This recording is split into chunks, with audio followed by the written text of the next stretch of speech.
जय माता दी। आप सभी पर माँ भगवती की कृपा सदा बनी रहे। नवरात्रि के पहले दिन श्री दुर्गा सप्तशती का पाठ अत्यंत महत्वपूर्ण है, विशेष रूप से उन व्यक्तियों के लिए जो जीवन की कठिनाइयों और दुखों का सामना कर रहे हैं। इस समय विशेष रूप से शक्ति और शांति की प्राप्ति के लिए दुर्गा सप्तशती के पहले अध्याय का पाठ किया जाता है। श्री दुर्गा सप्तशती, जिसे चंडी पाठ भी कहते हैं, विशेष रूप से संकट और दुखों से मुक्ति पाने के लिए पढ़ा व सुना जाता है। इस पाठ को पढ़ने से मनुष्य की सारी बाधाएं और कठिनाइयां दूर हो जाती हैं। जीवन में सुख, शांति, समृद्धि का आगमन होता है।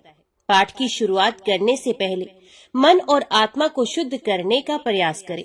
स्नान करें और स्वच्छ वस्त्र धारण करें, जिससे आप पूरी तरह से पूजा और पाठ में समर्पित रह सके। देवी की पूजा करते समय पूर्ण श्रद्धा और भक्ति रखें। उनके चरणों में समर्पण और आस्था से ये पाठ प्रभावी होता है।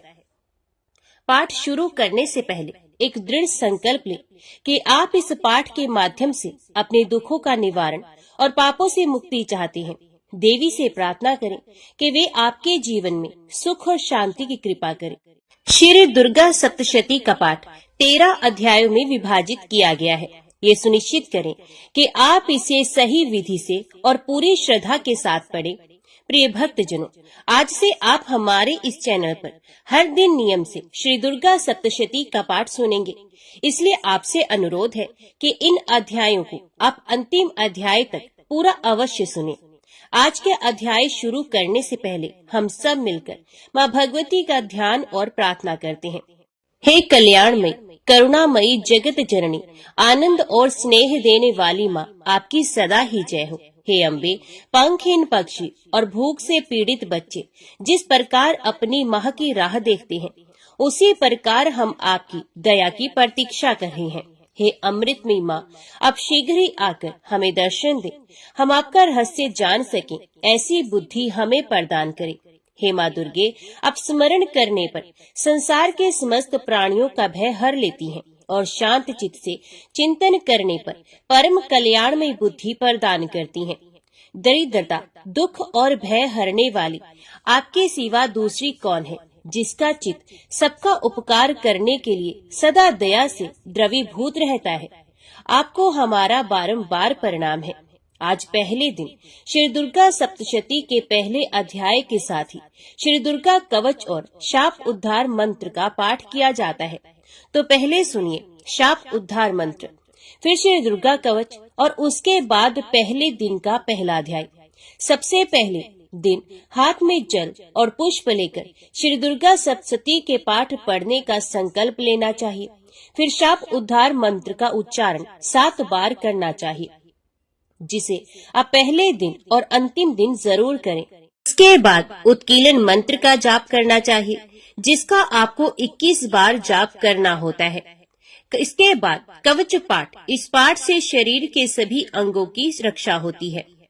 ये पाठ महामारी से बचाव की शक्ति देता है और यह पाठ संपूर्ण आरोग्य का शुभ वरदान भी देता है।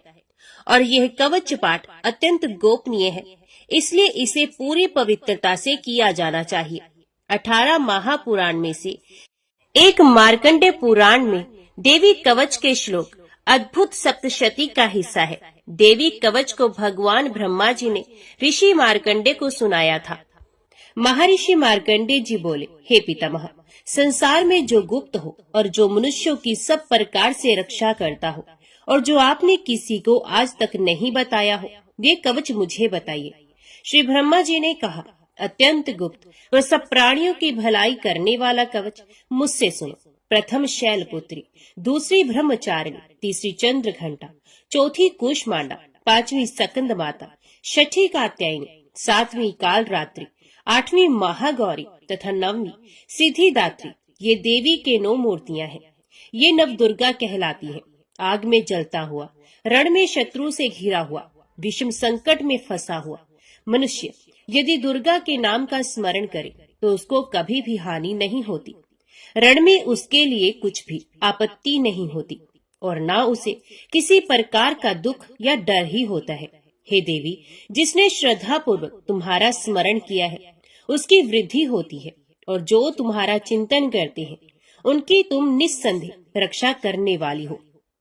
चामुंडा प्रेत पर, वाराही भैंसे पर, रुद्री हाथी पर, वैष्णवी गरुड़ पर अपना आसन जमाती हैं। माहेश्वरी बैल पर, कौमारी मोर पर और हाथ में कमल लिए हुए विष्णु प्रिया लक्ष्मी जी कमल के आसन पर विराजती हैं। बैल पर बैठी हुई ईश्वरी देवी ने श्वेत रूप धारण कर रखा है और सब प्रकार के आभूषणों से विभूषित ब्राह्मी देवी हंस पर बैठती हैं। और इस प्रकार ये सब देवियां सब प्रकार के योगों से युक्त और अनेक प्रकार के रत्न धारण करती हैं। भक्तों की रक्षा के लिए संपूर्ण देवियां रथ में बैठी तथा क्रोध में भरी हुई दिखाई देती हैं, तथा चक्र, गदा, शक्ति, हल और मूसल, खेटक और तोमर, परशु तथा पाश, भाला और त्रिशूल एवं उत्तम शारंग आदि शास्त्रों को दैत्यों के नाश के लिए और भक्तों की रक्षा करने के लिए और देवताओं के कल्याण के लिए धारण करती हैं। हे महारुद्र, अत्यंत घोर पराक्रम, महान बल और महान उत्साह वाली देवी, तुमको मैं नमस्कार करता हूँ। हे देवी, तुम्हारा दर्शन दुर्लभ है तथा आप शत्रुओं के भय को बढ़ाने वाली हैं। हे जगदम्बिके, मेरी रक्षा करो। पूर्व दिशा में इंद्र शक्ति ऐन्द्री मेरी रक्षा करे। अग्नि कोण में अग्नि शक्ति, दक्षिण दिशा में वाराही देवी तथा नृत्य कोण में खड्ग धारिणी देवी मेरी रक्षा करे। पश्चिम दिशा में वारुणी, वायु कोण में मृग वाहिनी, उत्तर दिशा में कौमारी और ईशान कोण में शूल धारिणी देवी मेरी रक्षा करे। ब्राह्मणी ऊपर की ओर से मेरी रक्षा करे और वैष्णवी देवी नीचे की ओर से मेरी रक्षा करे। और इसी प्रकार शव पर बैठी चामुंडा देवी दसों दिशाओं में मेरी रक्षा करे। जया देवी आगे, विजया देवी पीछे की ओर से मेरी रक्षा करे। अजिता बाईं ओर से, अपराजिता दाहिनी ओर मेरी रक्षा करे। उधोतनी देवी शिखा की रक्षा करे तथा उमा मेरे मस्तक पर विराजमान होकर मेरी रक्षा करे। इसी प्रकार ललाट की मालाधारी देवी रक्षा करे और शिवनी देवी मेरी भौहों का संरक्षण करे। भौं के मध्य भाग में त्रिनेत्रणा, नथुनों की यमघंटा देवी रक्षा करे। नेत्रों के मध्य में शंखनी देवी और द्वारवासिनी देवी कानों की रक्षा करे। कपोलों की कालिका देवी और कानों के मूल भाग की भगवती शंकरी रक्षा करे। सुगंधा नासिका की और चर्चिका ऊपर के होंठ की, अमृत कला नीचे की होंठ की, सरस्वती देवी जीभ की रक्षा करे। कुमारी देवी दांतों की और चंडिका कंठ प्रदेश की रक्षा करे। चित्र घंटा गले की घंटी की और महामाया तालु की रक्षा करे। कामाक्षी देवी ठोड़ी की और सर्वमंगला मेरी वाणी की रक्षा करे। भद्रकाली गर्दन की और धनुर्धरी पीठ के मेरुदंड की रक्षा करे। कंठ के बाहरी भाग की नीलग्रीवा और कंठ की नली की नलकूबरी रक्षा करे। दोनों कंधों की खड़गनी और वज्रधारणी मेरी दोनों बाहों की रक्षा करे। दोनों हाथों की दंडनी और उंगलियों की रक्षा अंबिका देवी करे। शूलेश्वरी देवी संपूर्ण नखों की, कुलेश्वरी देवी मेरी कुक्षी की रक्षा करे। महादेवी दोनों स्तनों की और शोक विनाशिनी देवी मन की रक्षा करे। ललिता देवी हृदय की और शूल धारिणी उदर की रक्षा करे। कामिनी देवी नाभि की, गृहेश्वरी गृह भाग की, पूतना और कामिका लिंग की और महेशवाहिनी गुदा की रक्षा करे। संपूर्ण कामनाओं को पूर्ण करने वाली महाबला देवी दोनों जंघाओं की रक्षा करे। विंध्यवासिनी दोनों घुटनों की और तेजसी देवी दोनों पांवों के पृष्ठ भाग की, श्रीधरी पांवों की उंगलियों की, तलवासिनी तलुओं की, दंश्राकाली देवी नखों की, ऊर्ध्व केशनी केशों की, बाघेश्वरी वाणी की रक्षा करे। रोमावलियों के छिद्रों की, कोवेरी और त्वचा की बागेश्वरी देवी रक्षा करे। पार्वती देवी रक्त, मज्जा, वसा, मांस, हड्डी की रक्षा करे। आंतों की कालरात्रि देवी, पित्त की मुक्तेश्वरी देवी, पद्मावती कमल कोश की, चूड़ामणि कफ की रक्षा करे। ज्वालामुखी नसों के जल की रक्षा करे। अभेद्या देवी शरीर के सब जोड़ों की रक्षा करे। ब्राह्मणी मेरे वीर की, क्षत्रेश्वरी देवी शाया की तथा धर्मधारिणी देवी मेरे अहंकार, मन और बुद्धि की रक्षा करे। प्राण अपान, व्यान उदान और समान की वज्रहस्ता देवी रक्षा करे। कल्याण शोभना मेरे प्राण की रक्षा करे। रस, रूप, गंध, शब्द और स्पर्श इन विषयों का अनुभव करते समय योगिनी देवी मेरी रक्षा करे तथा सत्वगुण, रजोगुण और तमोगुण की रक्षा नारायणी देवी करे। आयु की रक्षा वाराही देवी करे, वैष्णवी धर्म की तथा चक्रणी देवी मेरे यश, कीर्ति, लक्ष्मी, धन, विद्या की रक्षा करे। इंद्राणी मेरे शरीर की रक्षा करे, और हे चंडिके आप मेरे पशुओं की रक्षा करे। महालक्ष्मी मेरे पुत्रों की रक्षा करे, और भैरवी मेरी पत्नी की रक्षा करे। राजा के दरबार में महालक्ष्मी तथा सब और व्याप्त रहने वाली विजया देवी चारों ओर से मेरी रक्षा करे। जो स्थान रक्षा से रहित हो और कवच में रह गया हो, उसकी पापों का नाश करने वाली जयंती देवी मेरी रक्षा करे।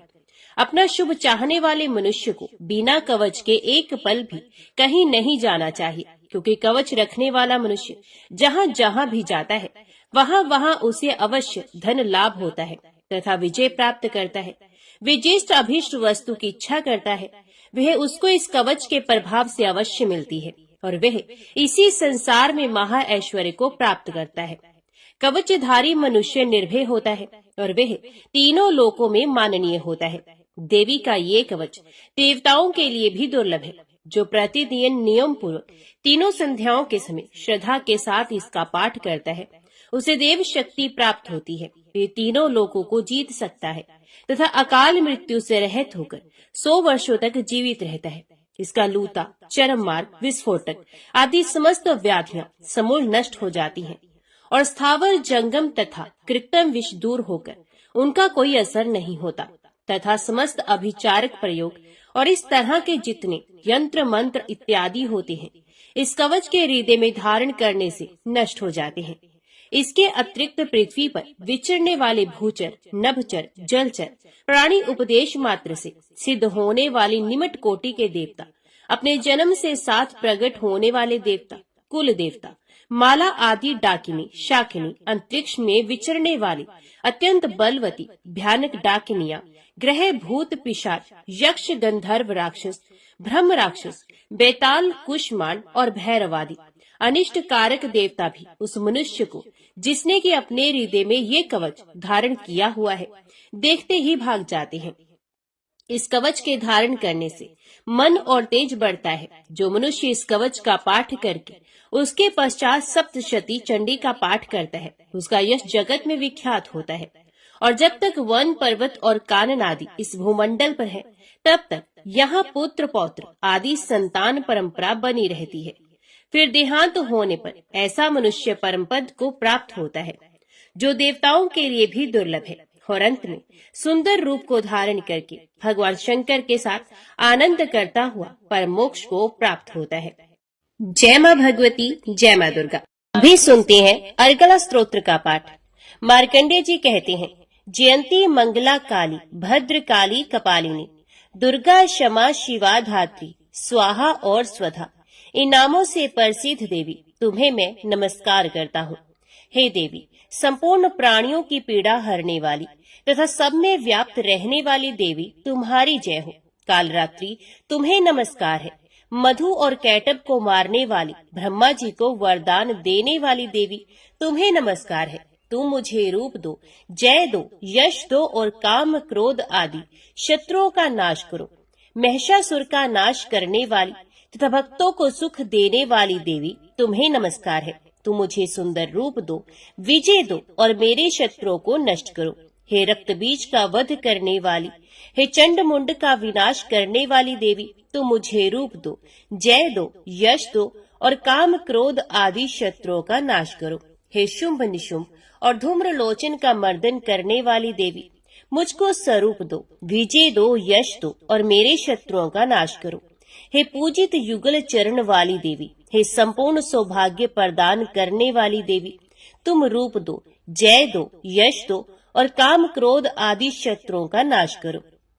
हे देवी, तुम्हारे रूप और चरित्र अमिट है, तुम सब शत्रुओं का नाश करने वाली हो। मुझे रूप दो, जय दो, यश दो और काम, क्रोध आदि शत्रुओं का नाश करो। पापों को दूर करने वाली चंडिके, इस संसार में जो भक्ति से तुम्हारा पूजन करते हैं, उनको तुम रूप तथा विजय और यश दो तथा उनके शत्रुओं का नाश करो।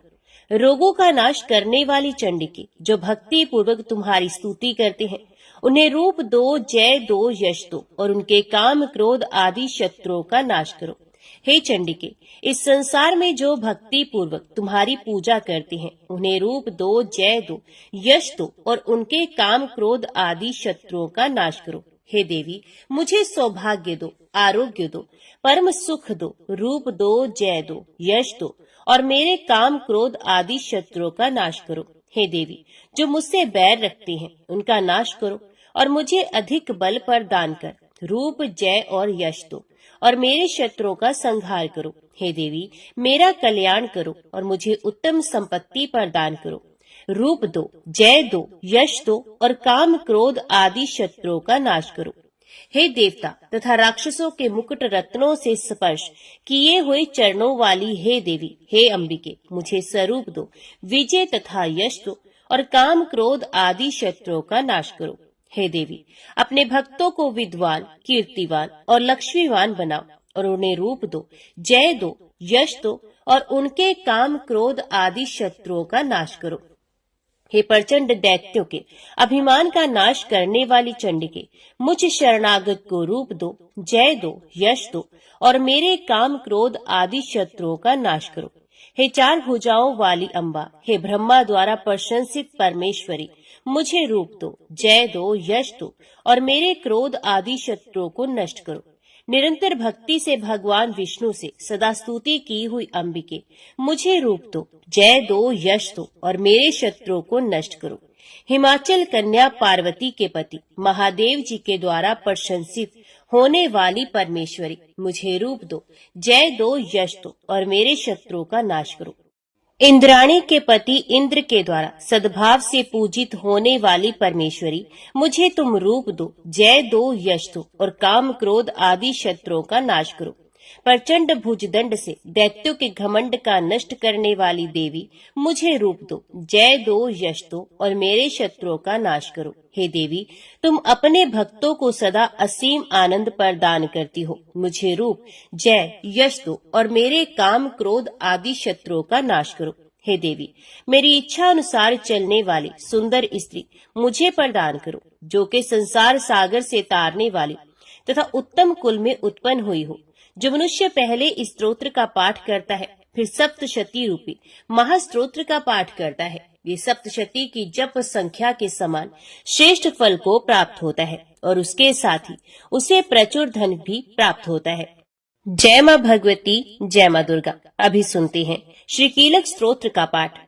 महर्षि मार्कंडे जी कहते हैं, निर्मल ज्ञान रूपी शरीर धारण करने वाले, देवत्री रूप दिव्य तीन नेत्रों वाले, जो कल्याण प्राप्ति के हेतु हैं तथा अपने मस्तक पर अर्ध चंद्र धारण करते हैं, उन भगवान शिव को नमस्कार है। जो मनुष्य इन कीलक मंत्रों को जानता है, वही पुरुष कल्याण की प्राप्ति करता है। जो अन्य मंत्रों को जप कर केवल सप्तशती स्तोत्र से ही देवी की स्तुति करता है, उसको इससे ही देवी की सिद्धि हो जाती है। उन्हें अपने कार्य की सिद्धि के लिए दूसरे की साधना करने की आवश्यकता नहीं रहती। बिना जप के ही उनके उच्चाटन आदि सब काम सिद्ध हो जाते हैं। लोगों के मन में शंका थी कि केवल सप्तशती की उपासना से अथवा सप्तशती को छोड़कर अन्य मंत्रों की उपासना से भी समान रूप से सब कार्य सिद्ध हो जाते हैं। तब इनमें कौन सा श्रेष्ठ साधन है? लोगों की शंका को ध्यान में रखकर भगवान शंकर ने अपने पास आए हुए जिज्ञासुओं को समझाया कि ये सप्तशती नामक संपूर्ण स्तोत्र ही कल्याण को देने वाला है। इसके पश्चात भगवान शंकर ने भगवती चंडिका के सप्तशती नामक स्तोत्र को गुप्त कर दिया। अतः मनुष्य इसको बड़े पुण्य से प्राप्त करता है। जो मनुष्य कृष्ण पक्ष की 14 अथवा अष्टमी को एकाग्रचित होकर देवी को अपना सर्वस्व समर्पित करता है और फिर उसे प्रसाद रूप में ग्रहण करता है, उस पर दुर्गा माता प्रसन्न होती हैं अथवा नहीं होती हैं। इस प्रकार सिद्धि के प्रतिबंधक रूप कील के द्वारा भगवान शंकर ने स्तोत्र को कीलित कर रखा है। जो पुरुष इस सप्तशती को निष्कीलन करके नित्य पाठ करता है, ये सिद्ध हो जाता है, वही देवी का पार्षद होता है और वही गंधर्व भी होता है। सर्वत्र विचरते रहने पर भी उस मनुष्य को इस संसार में कहीं कोई डर नहीं होता। वे अपमृत्यु के वश में नहीं पड़ता तथा देह त्यागने के अनंतर मोक्ष प्राप्त कर लेता है। किंतु इस कीलक की विधि को जानकर ही सप्तशती का पाठ करना चाहिए। जो ऐसा नहीं करता वे नष्ट हो जाता है। इसलिए कीलन और निष्कीलन का ज्ञान प्राप्त करने पर ही ये स्तोत्र निर्दोष होता है और विद्वान पुरुष इस निर्दोष स्तोत्र का ही पाठ आरंभ करते हैं। स्त्रियों में जो कुछ भी सौभाग्य आदि दिखाई देता है वे सब इस पाठ की ही कृपा है। अतः इस कल्याण में स्तोत्र का सदा जप करना चाहिए। इस स्तोत्र का शनि शनि पाठ करने से स्वल्प फल की प्राप्ति होती है। अतः उच्च स्वर से ही इसका पाठ आरंभ करना चाहिए। जिस देवी के प्रसाद से ऐश्वर्य, सौभाग्य, आरोग्य, संपत्ति, शत्रुनाश तथा परम मोक्ष की प्राप्ति होती है, उस देवी की स्तुति मनुष्य को अवश्य करनी चाहिए। जय मां भगवती, जय मां दुर्गा। अभी सुनिए श्री दुर्गा सप्तशती के पहले अध्याय का पाठ। महर्षि मार्कंडे बोले, सूर्य के पुत्र सावर्णी की उत्पत्ति की कथा विस्तार पूर्वक कहता हूँ, सुनो। सावर्णी महामाया की कृपा से जिस प्रकार मनवंतर के स्वामी हुए उसका भी हाल सुनो। पहले स्वारोचिष नामक राज्य था। वे प्रजा को अपने पुत्र के समान मानते थे, तो भी कोलाधिवंशी राजा उनके शत्रु बन गए। दुष्टों को दंड देने वाले राजा सुर्थ की उनके साथ लड़ाई हुई। कोला विध्वंसियों की संख्या में कम होने पर भी राजा सुर्थ युद्ध में उनसे हार गए। तब वे अपने नगर में आ गए। केवल अपने देश का राज्य ही उनके पास रह गया और वे उसी देश के राजा होकर राज्य करने लगे। किंतु उनके शत्रुओं ने उन पर वहां आक्रमण किया। राजा को बलहीन देखकर उसके दुष्ट मंत्रियों ने राजा की सेना और खजाना अपने अधिकार में कर लिया। राजा सुर्थ अपने राज्य अधिकार को हारकर शिकार खेलने के बहाने घोड़े पर सवार होकर वहां से एक भयंकर वन की ओर चल गए। उस वन में उन्होंने महर्षि मेधा का आश्रम देखा। वहां मेधा महर्षि अपने शिष्यों तथा मुनियों से सुशोभित बैठे हुए थे और वहां कितने ही हिंसक जीव परम शांति भाव से रहते थे। राजा सुर्थ ने महर्षि मेधा को प्रणाम किया और महर्षि ने भी उनका उचित सत्कार किया। राजा सुर्थ महर्षि के आश्रम में कुछ समय तक ठहरे। अपने नगर की ममता के आकर्षण से राजा अपने मन में सोचने लगे, पूर्व काल में पूर्वजों ने जिस नगर का पालन किया था वे आज मेरे हाथ से निकल गया। मेरे दुष्ट एवं दुरात्मा मंत्री मेरे नगर की अब धर्म से रक्षा कर रहे होंगे या नहीं। मेरा प्रधान हाथी जो कि सदा मद की वर्षा करने वाला और शूरवीर था, मेरे वैरियों के वश में होकर ना जाने क्या दुख भोग रहा होगा। मेरे आज्ञाकारी नौकर जो मेरी कृपा से धन और भोजन पाने से सदैव सुखी रहते थे और मेरे पीछे पीछे चलते थे, वे अब निश्चय ही दुष्ट राजाओं का अनुसरण करते होंगे तथा मेरे दुष्ट एवं दुरात्मा मंत्रियों द्वारा व्यर्थ ही धन को व्यय करने से संचित किया हुआ मेरा खजाना एक दिन अवश्य खाली हो जाएगा। इस प्रकार की बहुत सी बातें सोचता हुआ राजा निरंतर दुखी रहने लगा। एक दिन राजा सुर्थ ने महर्षि मेधा के आश्रम के निकट एक वैश्य को देखा। राजा ने उससे पूछा, भाई तुम कौन हो? यहाँ तुम्हारे आने का क्या कारण है? और तुम मुझे शोकग्रस्त अनमने से दिखाई देते हो, इसका क्या कारण है? राजा के ये नम्र वचन सुन वैश्य ने महाराज सुर्थ को प्रणाम करके कहा।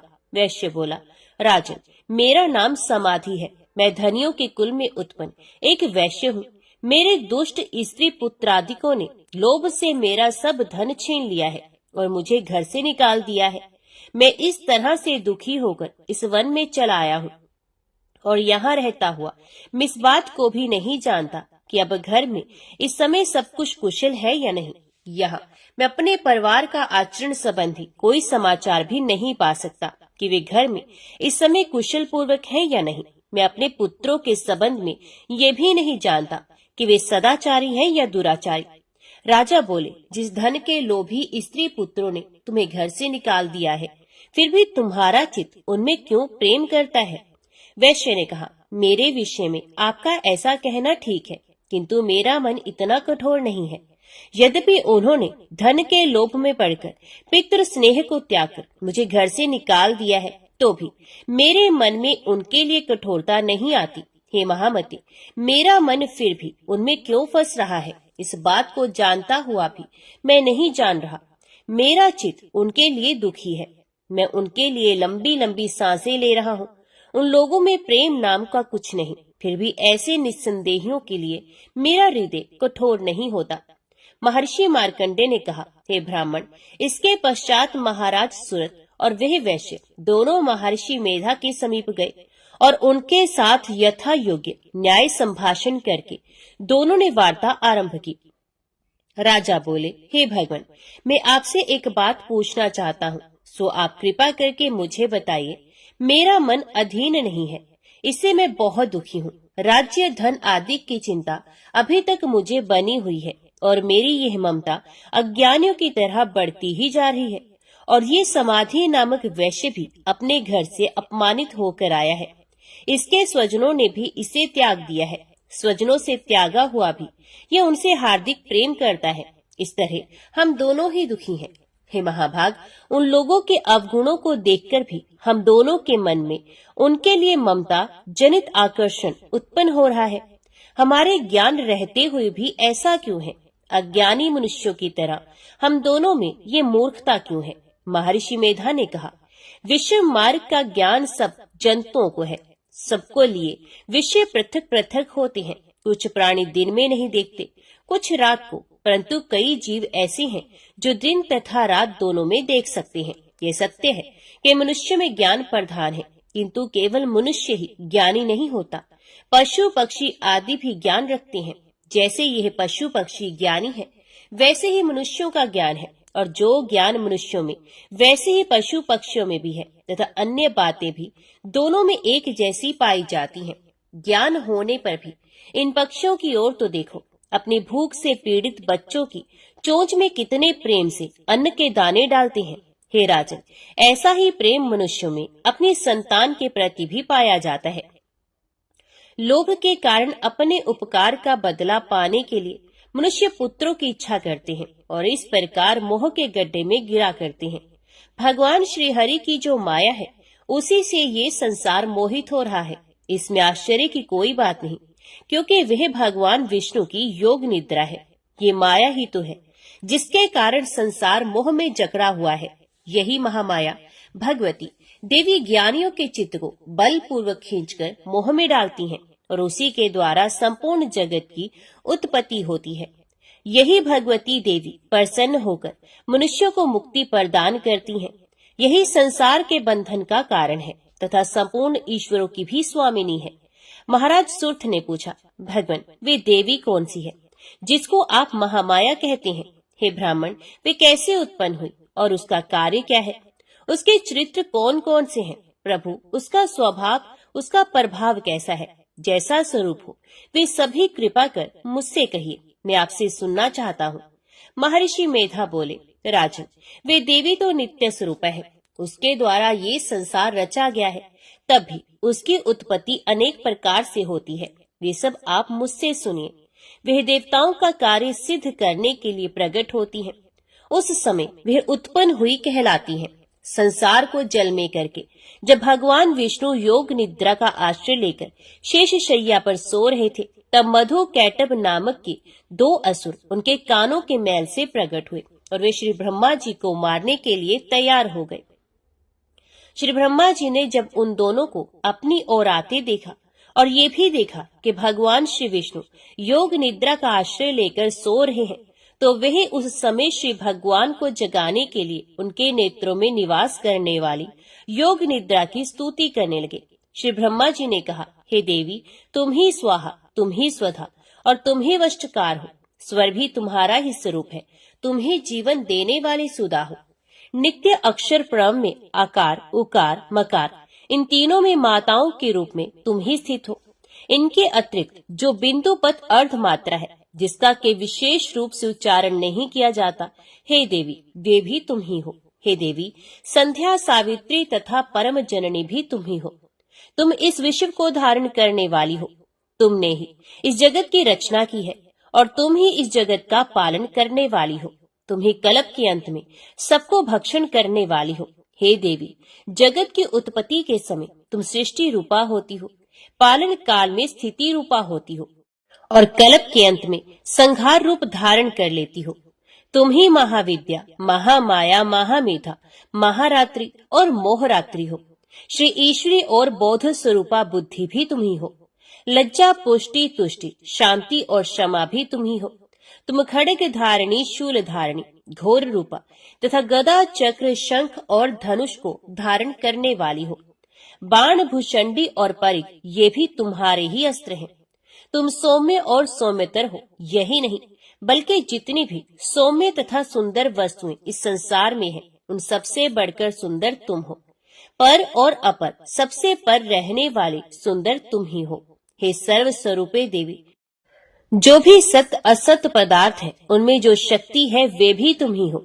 ऐसी अवस्था में भला तुम्हारी स्तुति कौन कर सकता है। इस संसार की सृष्टि, पालन और संहार करने वाले जो भगवान है, उनको भी जब तुमने निद्रा के वशीभूत कर दिया है, तो फिर तुम्हारी स्तुति कौन कर सकता है। मुझे, भगवान विष्णु तथा भगवान शंकर को शरीर धारण कराने वाली भी तुम ही हो। तुम्हारी स्तुति करने की शक्ति किसमें है। हे देवी, तुम तो अपने इन उदार प्रभावों के कारण ही प्रशंसनीय हो। मधु और कैटभ जो भयंकर असुर है, इन्हें मोह में डाल दो और श्रीहरि भगवान विष्णु को भी जल्दी जगा दो और उनमें इनको मार डालने की बुद्धि भी उत्पन्न कर दो। महर्षि मेधा बोले, हे राजन, जब श्री ब्रह्मा जी ने देवी से इस प्रकार स्तुति करके भगवान को जगाने तथा मधु और कैटभ को मारने के लिए कहा, तो वह भगवान श्री विष्णु के नेत्र, मुख, नासिका, बाहु, हृदय और वक्षस्थल से निकल ब्रह्मा जी के सामने खड़ी हो गई। उनका ऐसा करना था कि भगवान श्री हरि तुरंत जाग गए और उन दोनों अस्त्रों को देखा, जो कि अत्यंत बलवान तथा पराक्रमी थे और मारे क्रोध के जिनके नेत्र लाल हो रहे थे और जो ब्रह्मा जी का वध करने के लिए तैयार थे। तब क्रुद्ध हो उन दोनों दुरात्मा अस्त्रों के साथ भगवान श्रीहरि पूरे 5000 वर्ष तक लड़ते रहे। एक तो वे अत्यंत बलवान तथा पराक्रमी थे, दूसरे महामाया ने भी उन्हें मोह में डाल रखा था। अतः वे श्री भगवान से कहने लगे, हम दोनों तुम्हारी वीरता से अत्यंत प्रसन्न हैं, तुम हमसे कोई वर मांगो। भगवान ने कहा, यदि तुम मुझ पर प्रसन्न हो तो अब तुम मेरे हाथों से मारे जाओ। बस इतना सा ही वर मैं तुमसे मांगता हूँ, यहाँ दूसरे वर से क्या प्रयोजन। महर्षि मेधा बोले, इस तरह से जब वे धोखे में आ गए और अपने चारों ओर जल ही जल देखा, तो भगवान श्री हरि से कहने लगे, जहाँ पर जल ना हो, सूखी जमीन हो, उसी जगह हमारा वध कीजिए। महर्षि मेधा कहते हैं, तथास्तु कहकर भगवान श्री हरि ने उन दोनों को अपनी जांघ पर लिटाकर उन दोनों के सर काट डाले। इस तरह से यह देवी श्री ब्रह्मा जी के स्तुति करने पर प्रकट हुई थी। अब तुमसे उनके प्रभाव का वर्णन करता हूँ, सो सुनो। जय माँ भगवती, जय माँ दुर्गा। यहाँ पर श्री दुर्गा सप्तशती पाठ का पहला अध्याय समाप्त हुआ। इसके आगे का अध्याय आप सभी अगली वीडियो में जरूर सुनिएगा।